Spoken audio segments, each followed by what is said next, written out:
Okay, guys, I know it looks a little bit clickbaity. That's not my intention. I actually mean the title very, very technically, okay? I've been reading Iain McGilchrist, The Master and His Emissary, and what he does in this book is he describes the two hemispheres of the brain and how they differ one from the other, the left hemisphere and the right hemisphere. And so what I noticed while I was reading the book, it's not a religious book by any sense of the imagination, but what I noticed while reading the book is that I see a lot of left hemisphere tendencies among atheists, especially among new atheists. And so I thought that was very fascinating, that there are a lot of left hemisphere tendencies amongst the new atheists. And so I started to kind of wrestle with these ideas and what he was talking about.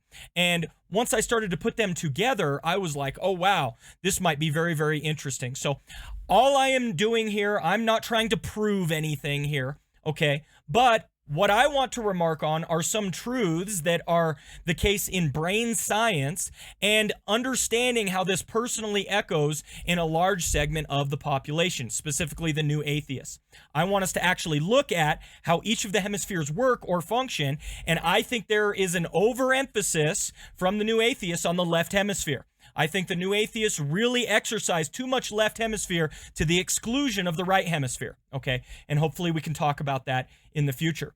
I actually think this has insight for how we do apologetics today, because oftentimes I find Christians and atheists talking past each other. And I think they talk past each other often because Christians are utilizing more right hemisphere speaking, whereas atheists are utilizing more left hemisphere speaking. And so if we can understand the differences in the two hemispheres, I think that can actually help us to communicate well one to the other. So these are fundamental insights from brain science, and if we can take these fundamental insights and kind of integrate them properly, I think we can have better discussions and conversations. And then, of course, I'm going to level a bit of a charge that I think atheists focus too much on the left hemisphere. Okay, so that's my idea. That's my contention. Now, I don't have a chance to review the full book. Here it is. I have it in Audible, guys. This is called The Master and His Emissary. It's by Iain McGilchrist. Okay, lots of, many, many years of science. The second chapter, I think, he just goes into the differences on the two hemispheres,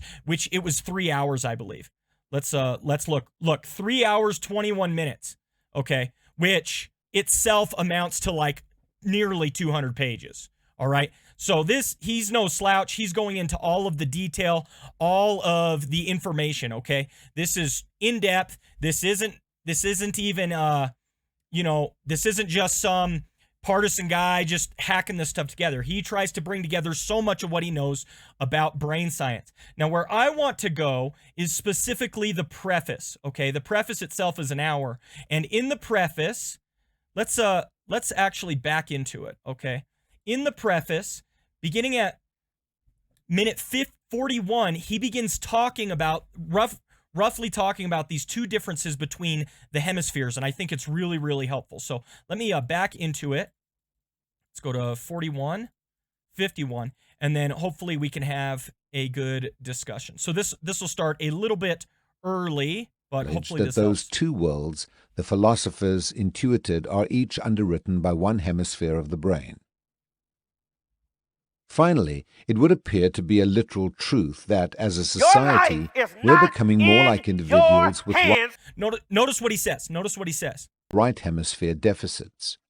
Anecdotal evidence from the teaching profession suggests that between a quarter and a third of children aged as old as 5 to 7 are now having to be taught how to read the human face, something that until recently would have been necessary only in the case of children with autism. So he said that essentially we as a society are becoming more and more left brain oriented, and we are doing so at the neglect of the right hemisphere. That's what he's talking about here. Okay. Now I'm just going to let him, he's got a quick sentence or two, and then I want to explain, again, I'm going to try and summarize, 10 hours worth of content in just a few minutes to try and give you some ideas about the differences between the two hemispheres. But first, listen what he has to say. And about a third of all children now have difficulty carrying out tasks that a decade ago virtually every child in a mainstream school would have been able to do easily, tasks that depend on sustained attention. Add to that research suggesting that young people today are less empathic than children 30 to 40 years ago. If a neuropsychologist had to choose three things to characterize most clearly the functional contribution of the right hemisphere, they would most probably be the capacity to read the human face, the capacity to sustain vigilant attention, and the capacity to empathize. Okay, so the right hemisphere's three primary contributions, he says, is your ability to read people's faces, your ability to hold sustained attention, and your ability to empathize, okay? These are right brain sort of activities. And it's at this point, again, I just want to try to summarize some of the differences between the left hemisphere and the right hemisphere. First, you need to recognize that in almost every area, the hemispheres overlap and they both mutually help one another, okay? So it's not as though the left hemisphere does all of the thinking and the right hemisphere does all of the feeling, for example. That's far too overly simplistic a way of thinking about it, okay? Both hemispheres are involved in almost every task, but there are aspects of each hemisphere where certain things are overemphasized, okay? And in this area, he's essentially saying it's the small differences between the hemispheres that actually lead to some of the greatest insights, because it's those small differences that are actually demonstrating where the margins are at, if you will, right? It doesn't matter if there's substantial overlap between the hemispheres. The margins out on the end, right, one extreme or the other, those are going to actually determine some of the specific behaviors and responses to certain things, okay? So it's in this sense, just recognize I'm far overly generalizing, but I just want to describe some aspects of the differences between the two hemispheres, okay? The left hemisphere of the brain is the primary area where a lot of your symbols or language is stored, okay? So your complex lexicon of language and where all of the information is stored, right? Your left hemisphere looks at the world in very static ways, okay? It is a categorization machine. Pieces, parts, ideas, they all have their place, and it basically cuts up the world into bits, into different sections, and allows you to categorize these specific things, okay? The left hemisphere is very focused on cutting up the world into discernible parts and ideas and placing things into categories. That's what your left hemisphere does. Your right hemisphere sees things more holistically. It views things from a more holistic frame, right? Like if you see a person and you see the whole person, you are seeing with the right hemisphere. Then if you're looking at a person and drilling down specifically to their details, right? This is what color their hair is. This is what their nose looks like. This is their ears. This is their mouth. That's more of a left hemisphere activity. Discerning the person as a whole, the entire context, is right hemisphere. Drilling down into details and specifics, that's the left hemisphere's idea, okay? And both of these hemispheres help one another as they interact. Now, I want to have a couple of quotes here to maybe kind of spark some more of this attention. When he was essentially describing how each of the hemispheres essentially differ from one another, he had a couple of good sentences that I thought were very, very helpful. And so I just want to read those off to you, okay? Because again, I just want to give you the broad ideas of the difference between the two hemispheres, right? So here's the essential difference. The right hemisphere pays attention to the other, okay? It pays attention to the other. Everything that exists apart from ourselves, okay? The right hemisphere is focused on other, whereas the left hemisphere is focused more on ourselves. The right hemisphere with which it sees itself in relation or relationship to others. Another way he keeps putting this is the right hemisphere has to do with betweenness, okay? And what he means is context. Context is what the right hemisphere likes. The right hemisphere likes things to be hazy and fuzzy a little bit, but it likes things to have context. It likes it to have flow. The right hemisphere likes to recognize the betweenness of things, the relationships between things. That's a right hemisphere idea. So when you picture somebody as a whole person, you're seeing them with the right hemisphere. If you were isolating them into pieces and parts, that's a left hemisphere activity, okay? So the wholeness, the flow, the betweenness, all of these are right hemisphere ways of speaking. Okay, now let me go back to left hemisphere. He says this: the left hemisphere pays attention to the virtual world that it has created. What the left hemisphere does is the left hemisphere likes to divide the world up into categories, pieces, and parts. It likes to segment each section of the world into its own categories. Okay, that's what the left hemisphere likes to do. He says this is self-consistent, right? Once you have dissected the world with the left hemisphere, you have made a sub-world, a virtual world that is self-consistent, and self-contained, but it's disconnected from the other. Okay, it's disconnected from relationship, it's disconnected from context, it's disconnected from the betweenness of things. Okay, that's the left hemisphere. He says this is very powerful because its ability to divide up the world into pieces and parts and place categories helps us to break it down into discernible chunks and sections. But what ends up happening is that you can only know and operate in and on yourself, because the left hemisphere can't break out of this defined segmented world that it's created. Okay, that's left versus right hemisphere. He's got another way of putting it in a later chapter. Okay, and so I just want to read this piece to you again. Okay, the principal difference: the left hemisphere, just listen to what he has to say. The world of the left hemisphere is dependent on denotative language, abstraction, and it yields clarity and power to manipulate things that are known, fixed, static, isolated, decontextualized, explicit, disembodied, general in nature, but ultimately lifeless. Okay, this is what the left hemisphere does. It creates these disembodied, disconnected, non-contextualized, abstract concepts or categories and ideas, and it categorizes things for you. Okay, now just think of that in contrast to the right hemisphere. This is what your right hemisphere does. The right hemisphere yields a world of individual, changing, evolving, interconnected, implicit, incarnate living beings in the context of the lived world, but in the nature of things, never fully graspable, always imperfectly known, and to this world exists in a relationship of care. Okay? It's not a lifeless world where it just wants your information. It exists in a relationship of care. Okay? Contextualized, relating with others, the betweenness, etc. That's the right hemisphere. The left hemisphere is much more likely to point out inconsistencies, to point out irrationalities. The right hemisphere is much more likely to bask in and exist in the gray area.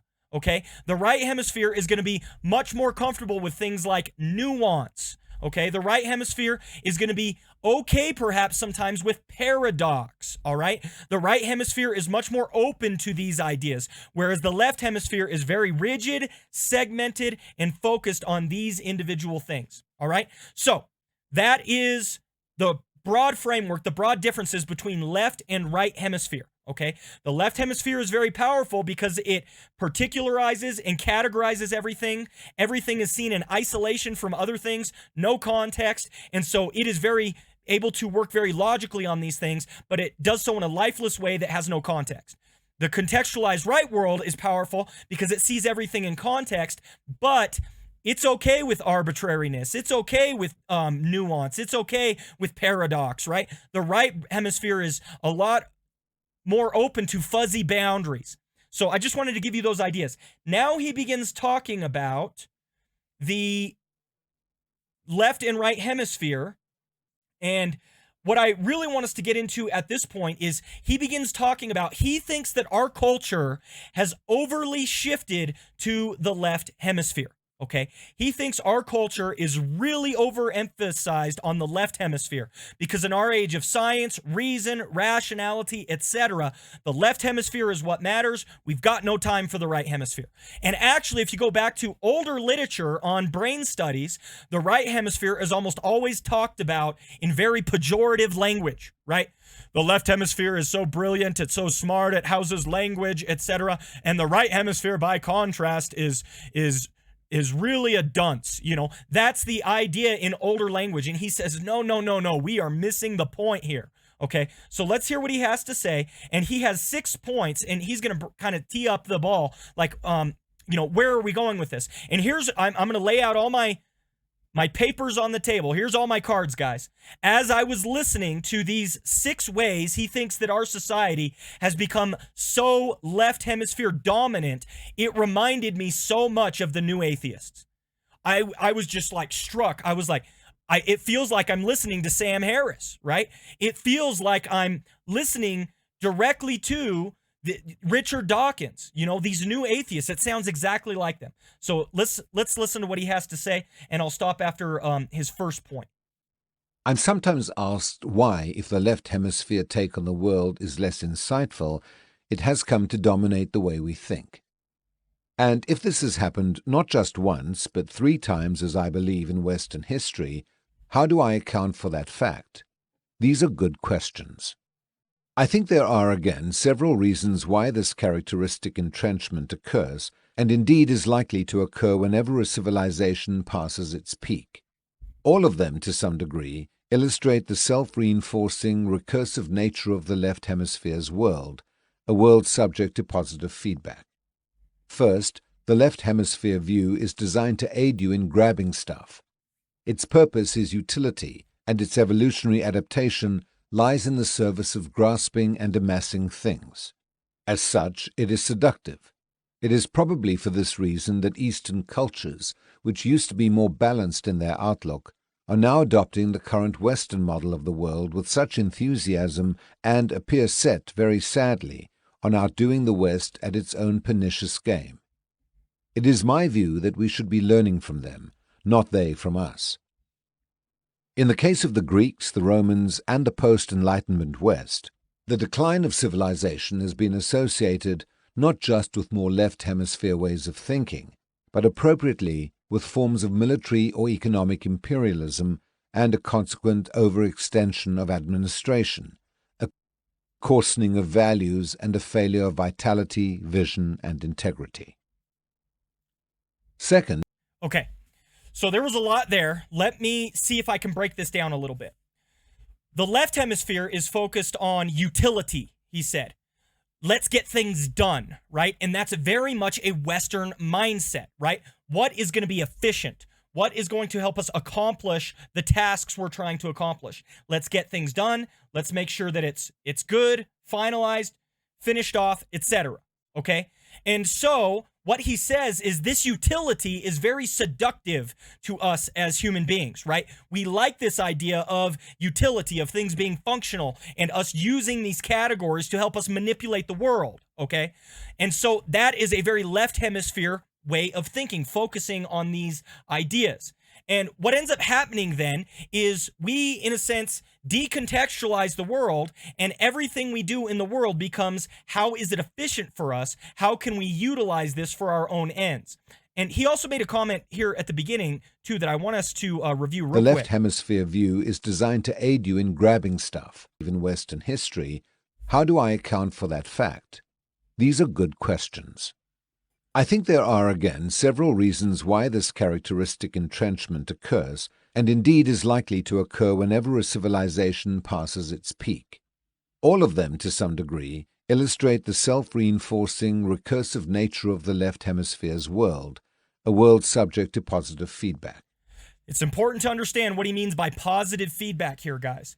Now, there are positive feedback and negative feedback. Positive feedback is like when you get a microphone too close to a speaker, and it goes back and forth, back and forth, back and forth. What does it do? It amplifies until it explodes. You will blow those speakers out if you allow the positive feedback to continue, okay?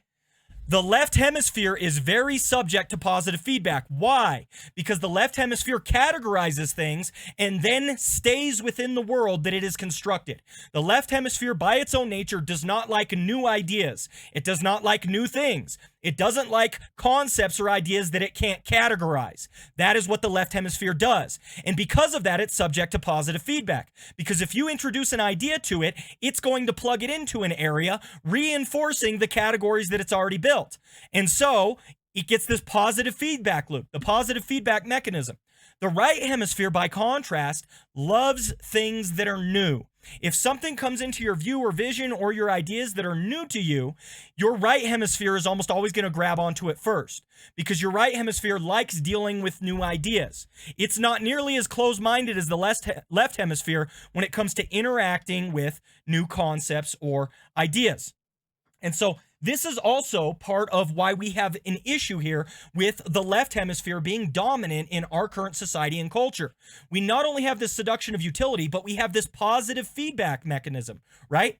The right hemisphere is okay with engaging with new ideas. So what happens? Your right hemisphere grabs onto it. And because your right hemisphere likes new things, it's much more open-minded in that sense. It's gonna go ahead and freely associate and adjust, right? Your right hemisphere is very open to adjustment. It's like, oh, there's a new piece of information I didn't recognize. That's pretty cool, right? Whereas the left hemisphere hates new information, especially new information that is going to upset its categories or boundaries that it's already constructed. All right. And so that's why that left hemisphere it ends up being very dogmatic. The left hemisphere ends up being very focused on what it knows. And because of that, the left hemisphere has a positive feedback mechanism by which, again, if the microphone and speaker are pointed at each other, you'll eventually blow out the speakers. Whereas the right hemisphere has a negative feedback mechanism where it can constantly be adjusted and corrected by new concepts. Okay, let's continue on to his second point. It is my view that our view offers simple answers. Its mode of thinking prizes consistency above all. Romans and the post-Enlightenment West. The decline of civilization has been associated not just with more left hemisphere ways of thinking, but appropriately with forms of military or economic imperialism and a consequent overextension of administration, a coarsening of values and a failure of vitality, vision, and integrity. Second, the left hemisphere view offers simple answers. Its mode of thinking prizes consistency above all, and claims to offer the same mechanistic models to explain everything that exists. This thinking is common to those who espouse naive reductionist science, scientism, enthusiasts for technological solutions to what are complex human problems, and designers and implementers of bureaucratic systems. When this sort of thinking encounters a problem in reconciling apparent irreconcilables, for example, matter and consciousness, it simply denies that one element or the other exists. That's very convenient. Third, I love him right there. Simple. What does the left hemisphere do? It doesn't like new stuff. It likes the categories it already knows. It likes how it's already mapped everything, and that's how it chooses to interact, right? And what it does when it encounters information that it doesn't know what to do with, doesn't like, it just explains it away. It just says, no, that doesn't exist. And like he says, yes, exactly, G-Funk. That's very convenient, right? The fact of the matter is we as human beings are complex creatures. We're complex creatures with a lot of complex ideas and problems interacting with each other and interrelating with one another. And what he's essentially saying is the left hemisphere does not like complexity. It doesn't like certain areas or aspects that aren't explainable. If it doesn't have a category for it, it doesn't like it. And so that's what he says. This gets to be very reductionistic. And where does it get to be reductionistic? He explicitly points it out. Scientism. People who essentially say science can explain everything we know. No, it can't. Not even close. But a left hemisphere way of thinking has its categories, it knows where everything goes, and it doesn't like novel ideas that are unexplainable. And it's very convenient to use the left hemisphere to explain away those things that we don't like or understand or that don't fit in our particular framework. Again, I want you to know, Iain McGilchrist is not speaking out against atheism. That's not his point here. He's just talking about the differences between the left and right hemisphere. But he does say the left hemisphere mentality has overly dominated our culture and society.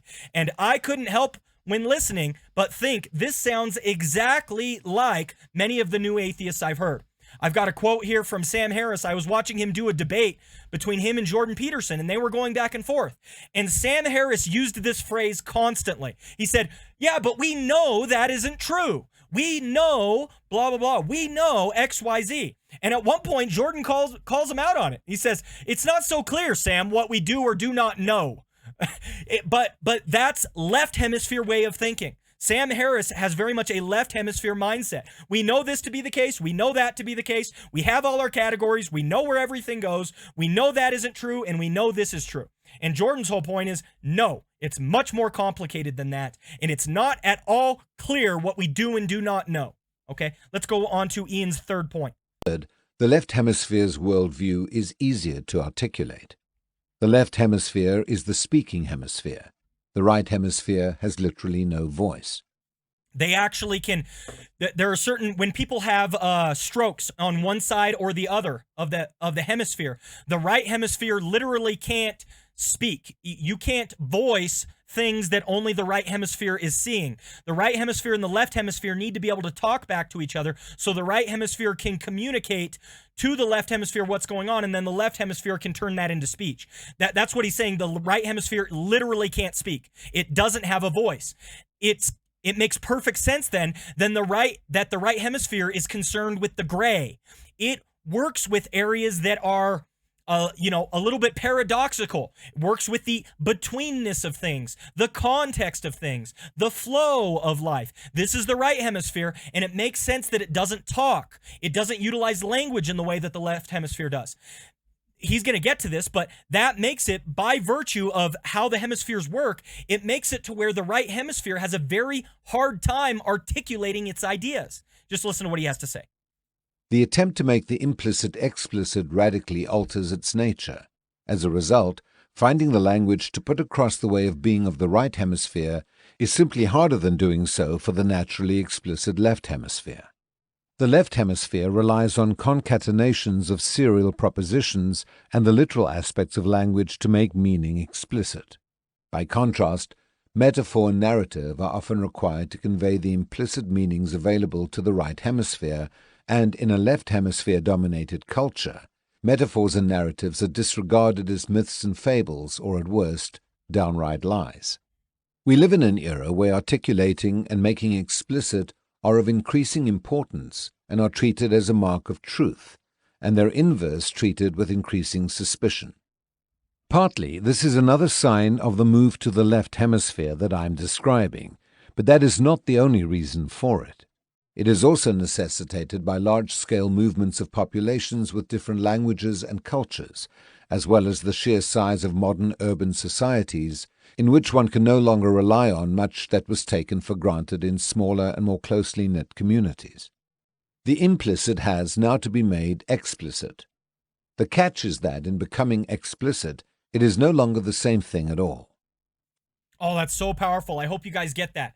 The left hemisphere is the hemisphere that makes things explicit all the time. It speaks in the language and it just tells you what's going on. But now we live in a society that if you can't justify something, if you can't rationalize something, if you can't logically syllogize something and put it together in fixed categories that are easy for people to understand, then you don't have any justification for believing it or acting on it. That's how our current society functions. But what you've just required of the right hemisphere is to do precisely what the right hemisphere doesn't do.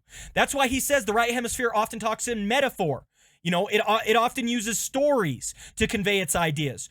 And for a left hemisphere dominated culture, those are myths. Those are fairy tales. Those are lies, right? It's not actually truth.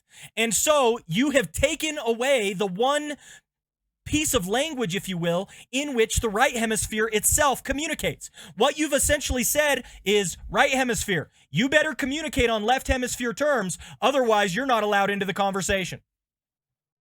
What are you to do then? What are you to do? Communicate on our terms, otherwise you're not allowed into the conversation. First of all, this is impossible. You can't force the right hemisphere that is, by its own nature, dealing with context and implicits, to make everything explicit and be able to put it down in purely logical forms. You can't require it to do that. That's impossible. But even if it were possible, I love what he says at the end, it neuters the power of the right hemisphere.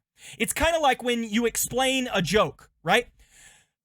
Jokes, by the way, humor is a right hemisphere activity. Why? Because jokes play with context, right? Jokes play with the relationships between things. That's how jokes work. That's how humor works. It's a right hemisphere idea. And if you explain a joke, well, you see it's funny because blah, blah, blah, blah, blah, blah, blah, blah, and you explain it, you completely kill the joke, right? Everybody knows that. If you stop and explain a joke, you kill the joke, okay? That is exactly what our left hemisphere culture is doing right now to right hemisphere truths. It's saying, explain your right hemisphere truths in a left hemisphere way. What happens? You kill the truth. You kill it. And so we're being forced in a society where we love the left hemisphere to try and overly explain all of these right hemisphere comments in explicit left hemisphere ways, and it doesn't work. It doesn't work. So I loved what he said here. You completely neuter the power of the right hemisphere if you force it to communicate in left hemisphere categories. Instead, we have to allow for narrative, story, metaphor, myth, fable, what have you, because these gray areas, this context is the area in which the right hemisphere communicates its truth. Fourth, since the Industrial Revolution, but particularly in the last 50 years, we've created a world around us which, in contrast to the natural world, reflects the left hemisphere's priorities and its vision. Today, all the available sources of intuitive life, the natural world, cultural tradition, the body, religion, and art have been so conceptualized, devitalized, and deconstructed, ironized by self-consciousness, explicitness, and the systems and theories used to analyze them, that their power to help us see intuitively beyond the hermetic world that the left hemisphere has set up has been largely drained from them. For many, TV screens and computers supplant direct face-to-face experience of reality. The cerebral and the abstract, for example, management and its systems have become more highly valued than the hands-on task that management exists to serve, with the odd effect that the higher you rise in your craft, skill, or profession, the more you will be removed from its performance in order to manage it. A century ago, the physical environment was for most of humanity that of the natural world, with its rhythms and cycles, its organic, ever-growing and ever-changing interdependent life, a world to which it seemed intuitively obvious that we belong. Now it has been replaced for many by an unyielding, inert, confrontational environment of non-living surfaces, straight lines, concrete masses, and largely generic shapes, which are widely experienced as alienating. The result is that the left hemisphere's world has become externalized, so that when the counterbalancing tendency of the right hemisphere to check with the real world of experience is brought into play, it is already subverted. The world out there is already colonized by the left hemisphere's vision.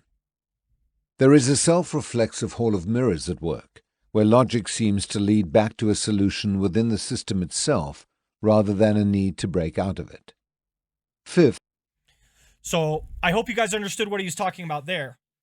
Where we've gone, because technology and advances in science and things like that tend to be left hemisphere pursuits, we've actually concretized the left hemisphere in the reality in which we live.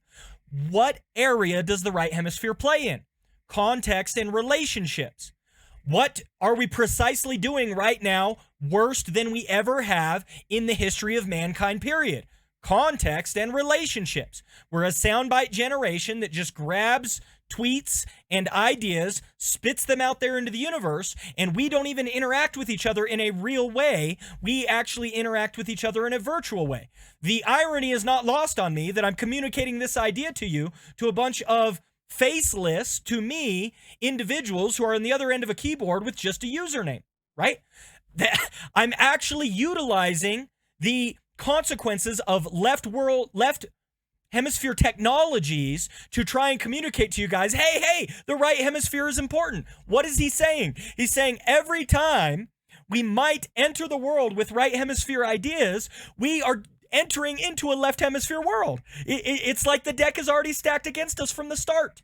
How do you make any progress with the right hemisphere when the actual physical world in which you live is left hemisphere bent, right? That's kind of his point here. These categories already dominate, so the deck's already stacked against you from the start. Let's keep going. Built into the relationship between the hemispheres is that they have a different take on everything, including on their own relationship. Neurological research reveals a consistent picture of how the two hemispheres contribute to the richness of experience. Essentially, this is that the right hemisphere tends to ground experience. The left hemisphere then works on to clarify, unpack, and generally render the implicit explicit, and the right hemisphere finally reintegrates what the left hemisphere has produced with its own understanding, the explicit once more receding to produce a new, now enriched whole. Note that the two ways of attending are both necessary and, strictly speaking, incompatible at least at the same level and at the same time. This could be thought of as similar to the way a performer learns a piece of music.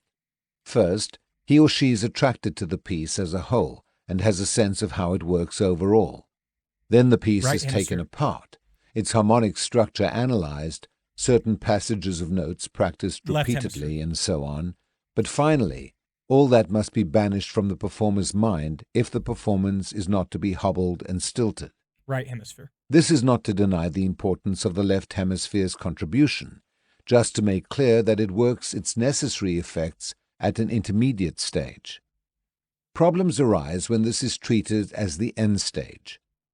In terms of the metaphor of the Master and His Emissary, the Master realizes the need for an emissary to do certain work on his behalf, which he, the Master, must not involve himself with, and report back to him. That is why he appoints the emissary in the first place. The emissary, however, knowing less than the Master, thinks he knows everything and considers himself the real Master, thus failing to carry out his duty to report back. The right hemisphere's view is inclusive, both and synthetic, integrative. It realizes the need for both. The left hemisphere's view is exclusive, either-or, analytic and fragmentary, but crucially unaware of what it is missing.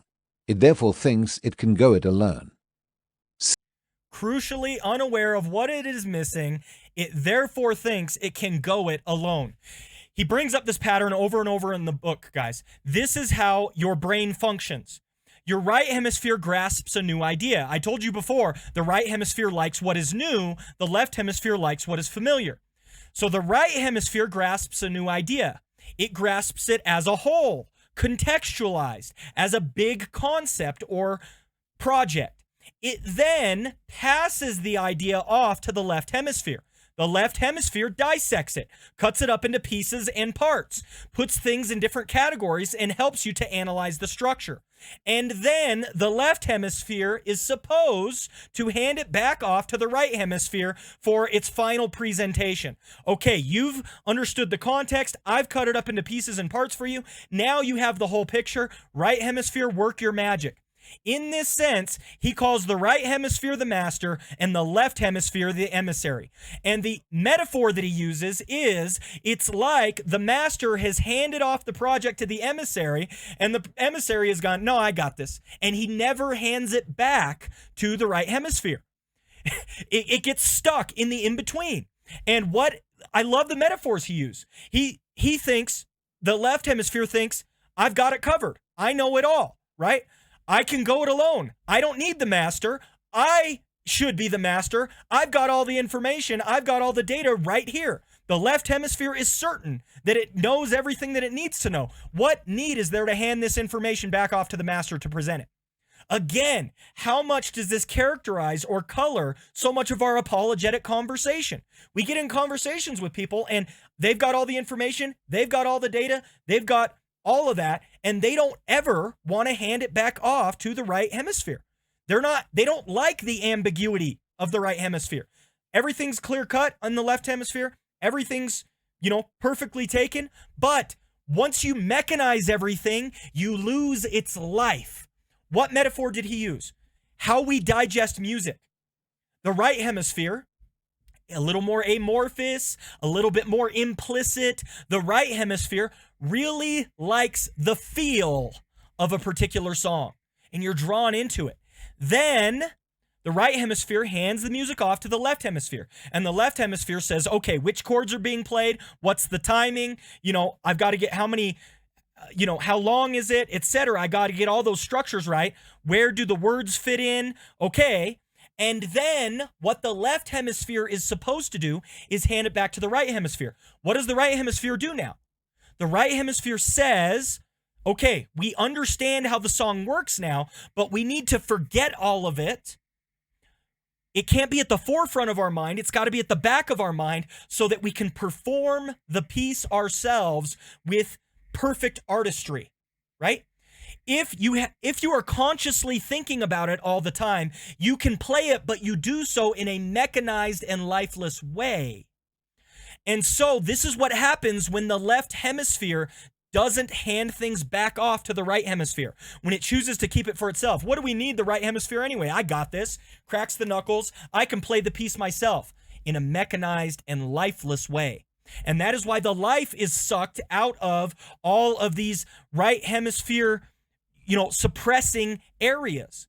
We need the right hemisphere because once you have digested the left, then you can put it in the back of your mind and you can play in the moment, right? Again, our desire to take everything and categorize it and chop it all up is hurting us because we refuse to hand things back off to the right hemisphere that sees the contextualized whole rather than individual and isolated parts. Let's listen to his last point here. Sixth, a culture that exemplifies the qualities of the left hemisphere's world attracts to itself, in positions of influence and authority, those whose natural outlook is similar. People with certain autistic traits will be attracted to and be deemed especially suitable for employment in the areas of science, technology, and administration, which have, during the last 100 years, been immensely influential in shaping the world we live in. And by the way, he's not being pejorative, right? Right. Autism is generally associated with certain right hemisphere deficiencies. And are, if anything, even more important today. Thus, a culture which already has some prominent autistic characteristics attracts to positions of influence individuals who will help it even further down the same path. This is not the only vicious circle involved. Increasing technologization and bureaucratization of life help to erode the more integrative modes of attention to people and things, which might help us resist the advances of technology and bureaucracy, so that in this way they aid their own replication. They make us more like themselves. Finally, though, the takes of the two hemispheres are made to work together below the level of conscious awareness. They are not strictly compatible. This is most obvious when, as in our society, our thinking is no longer embodied in the practices, traditions, and rituals of a community, but is developed in explicit, public, often political debate, where much of its subtlety and tolerance of necessary ambiguity gets lost. Once dragged into the light of day and scrutinized, the hemisphere takes are often seen to pull in opposite directions. The catch is that in such a society as ours, any apparent inconsistency is treated as a sign of error or intellectual muddle. Ambiguity is no longer a strength, given that truth is known to be complicated and many-layered. It is a weakness, since truth is thought of as single and straightforward. It is therefore easier to accept the left hemisphere's point of view, which is easily articulated and unambiguous, and simply stands in contradiction to the right hemisphere's view, than to accept that of the right hemisphere, which is more multifaceted and harder to articulate, and is already inclusive of the apparently incompatible left hemisphere's point of view. This virtue makes it immediately vulnerable to the charge of inconsistency, and it is therefore dismissed. Okay, so the world is ambiguous, things are complicated and complex, and the right hemisphere is what allows for ambiguity, what allows for complexity. But because we live in a left hemisphere dominated culture, you are forced to articulate clearly what it is you believe, for example, or, the logic of your position. And if it doesn't seem as fully rational or cogent as the left hemisphere wants it to be, it is dismissed as being inconsistent or irregular or, not the truth, right? And so that's where you get stuck. Your ambiguity is lost. You have no room for ambiguity anymore. And it's just, well, you're intellectually muddy, right? You're not thinking consistently. You're not logical. And a lot of people have bought this, that, yeah, I guess I'm not logical. I guess I can't be consistent. And in reality, they probably just have a more right hemisphere dominant perspective or point of view that oftentimes can't articulate its muddiness, its gray areas, its context, etc. And that's where we're at, right? And again, I couldn't help but notice he's just talking generally about culture and society as a whole. But as we walked through these 6 points, did you not see similarities between what we have here in terms of a very left hemisphere dominated mindset and culture and the new atheists who think we can explain everything through science, rationality, you're just a brain whose neurons fire in a certain way, implicit materialism, and everything can be reduced down to particles in motion? That is essentially how so many of our science-dominated mindsets function today. And in a sense, they've ruled out the right hemisphere from the start. To me, as I was listening to this, I was like, this sounds exactly like something that Sam Harris would say, right? This sounds exactly like something that Matt Dillahunty would say. Every time he's describing the left hemisphere, I'm like, that sounds like the atheists I'm constantly discussing with. And honestly, I see a bunch of Christian apologists do a similar thing, right? Where they're just using a different set of logical inferences or tools, and boom, boom, boom, it's just rapid fire, right? Without anybody being willing to step back and say, wait a second here. You know, the world's complicated and ambiguous and gray, and we're trying to sort through it the best way we can, and maybe not everything is reducible to a fixed category where you can explain everything. But nobody wants to say that because it sounds like you're being anti-intellectual. It sounds like you're not being logically consistent. It sounds like you're waving the white flag and saying, I admit it, I'm just dumb. And nobody wants to do that in our society today. We've allowed the left hemisphere to take over, and no one is calling the left hemisphere to task on some of its implicit assumptions here. And instead, they just let them rule the roost. Let's go through his final thoughts. He has one section here that he talks through, and then I just want to play it through because he's kind of wrapping up. Again, this is the preface, guys, and this is a many page book. But let's hear what he has to say. Since writing this book, I've begun to think more than ever about the philosophical implications for how we see ourselves, the planet, and our relation to it. In this, I've been immensely helped by the reactions of listeners and discussions with colleagues. It seems to me that we face very grave crises indeed, and that, if we are to survive, we need not just a few new measures, but a complete change of heart and mind. Not just a few new measures, but a complete change of heart and mind. That's how he puts it. Now, I want to skip forward to here where he essentially starts talking about what that change of heart and mind looks like, okay? And we'll play this through the rest of the preface. And emotional depth, which is blighting our ability to understand what is happening and what we need to do about it. My current thoughts are directed towards illuminating what I see as a truer picture, a more helpful and, I believe, a more hopeful way of seeing our situation here on this planet while we still have time. This is the theme of my current thinking and writing. There are, it seems to me, 4 main pathways to the truth: science, reason, intuition, and imagination. I also believe strongly that any worldview that tries to get by without paying due respect to all 4 of these is bound to fail. Each on its own has its virtues and its vices, its gifts and its inherent dangers. Only by respecting each other and all together can we learn to act wisely. And each is a blend of elements contributed by either hemisphere. However, the same proviso applies in each case, namely that for each to be successful, what the left hemisphere can offer must be used in service of what the right hemisphere knows and sees, not the other way round. This is as important in the case of science as in that of imagination, in the case of reason as in that of intuition. The left hemisphere is a wonderful servant, but a very poor master.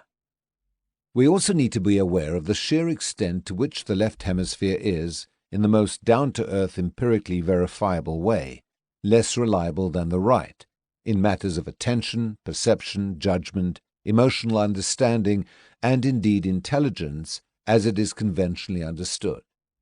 And that means that we should be appropriately skeptical of the left hemisphere's vision of a mechanistic world, an atomistic society, a world in which competition is more important than collaboration, a world in which nature is a heap of resource there for our exploitation, in which only humans count, and yet humans are only machines, not even very good ones at that, a world curiously stripped of depth, color, and value.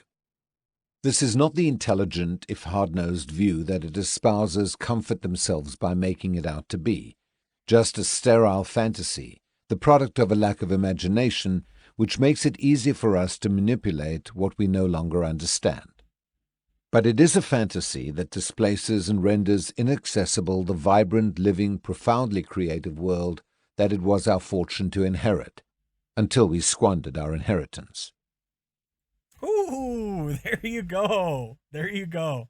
All right, guys, that's the end of the preface. Look, these are some really complicated ideas. I get that, right? This is a book on brain science, but it has practical application for what we are living in today and how we, especially as religious believers, are relating to the society. Did you pick up on his 4 key ideas? Science, reason, intuition, and imagination. All 4 are important, he said, and they all need to interrelate to one another. Do you think in a conversation today where science and reason are being discussed, you would be able to bring up intuition and imagination as equal counterparts to those? No way. If somebody was discussing science and reason with you and you were like, yeah, but imagine for a second, well, imaginations are, and on you go. Left hemisphere dominated thinking. We've completely excised the right hemisphere from our society. And it's no wonder then that so many people are like, we don't need God. What is he for? Etc. The idea of God and belief in God and all of these, we're grasping at the gray. We're trying to make sense of the implicit. And we're trying to understand those things. That's what it looks like, guys.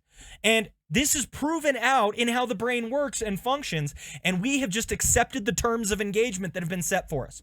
So I have a couple points of application for us. First of all, again, this was not meant to be a shot at atheists, all right? I just noticed a left hemisphere dominance in how atheists often think and function in the marketplace of ideas, how they often call us to task on what we need to be doing as Christians. How often have you heard, well, you prove to me, or prove to me using science, or use reason or rationality or logic. That's the only thing that's valid. You get challenged in these ways because we've allowed left hemisphere dominant thinking to just set the terms of engagement. So one of the first points of application I want you to see is your intuition and imagination are not less valid, okay? They're not. Your intuition and imagination as a human being are in many ways just as valid as the left hemisphere. We need to recognize that. Now, that's not to say that I think Christianity is illogical or irrational and we just need to own it. I'm not saying any of that, okay? I think Christianity is very logical, very rational, okay? But by the same token, we can't be forced into left hemisphere trains of thinking or terms of engagement just because somebody says so. That's not how any of this works. So I want you to know that your intuition, your imagination are valid. Not only that, I really like what was brought up here with the concept of competition over cooperation, right? What ends up happening is if we buy into left hemisphere ideas, we segment and separate everything, and we take contextualization and relationship out of the conversation. What ends up happening is it emphasizes tribalism. I do think that tribalism is partially a result of a more left hemisphere dominated culture. Why? Because it's the right hemisphere that values relationships. It's the right hemisphere that cares about context. It's the right hemisphere that gets to know the whole person rather than their individual argument or part. Tribalism is partially a result of the fact that we have bought into the left hemisphere and we are just willing to tear each other apart as isolated, abstract arguments and ideas. You are just representative of a point of view. You're not actually a person, according to the left hemisphere. The right hemisphere is the one that sees you as a person, sees you as an individual. And so if we can lean back into the right hemisphere, we can see more cooperation and collaboration rather than competitiveness, just trying to tear each other down and win an argument. Okay, so I think that's another important aspect to recognize. Also, I think we need to understand that right, left, right handoff that your brain typically does. That was very powerful for me when I realized, okay, I perceive something as a whole. I then begin to cut it up in pieces and parts so I can understand it. And then I need to pass it back off to the whole so that I don't function in the world mechanistically, so that I'm not purely focused on doing the right things, but instead I can embody the spirit of what is happening here. I think in a left hemisphere dominated culture, you are very likely to stop with the handoff from the master to the emissary.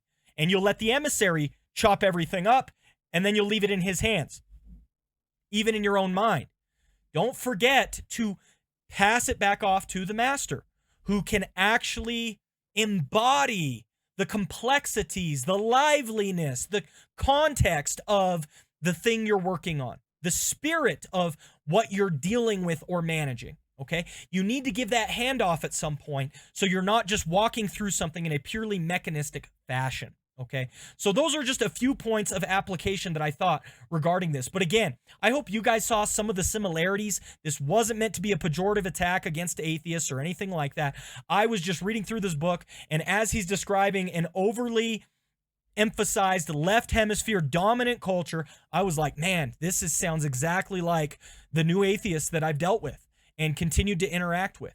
And those categories are things that help me to understand, okay, wait a second here. The right hemisphere has something to say, and we don't need to throw out the baby with the bathwater. If somebody's demanding me to be more consistent, to be more rational, etc., okay, I'll try my best in that area. But that doesn't mean just because I can't explain everything in purely mechanistic terms that I'm believing a lie or a falsehood or anything like that, okay? So again, hopefully this helped you guys. I wasn't trying to attack anyone. Thank you so much for watching this video all the way to the end. It really helps out the channel. I hope it provided value to you. Other ways you can support our channel is to click that subscribe button and click the notification button. If you want to support us financially, you can do so at a link to our Patreon down in the description below. Every dollar goes towards helping grow this ministry and is greatly appreciated. Thank you so much for supporting us in any way that you can. Take care. God bless. Bye now.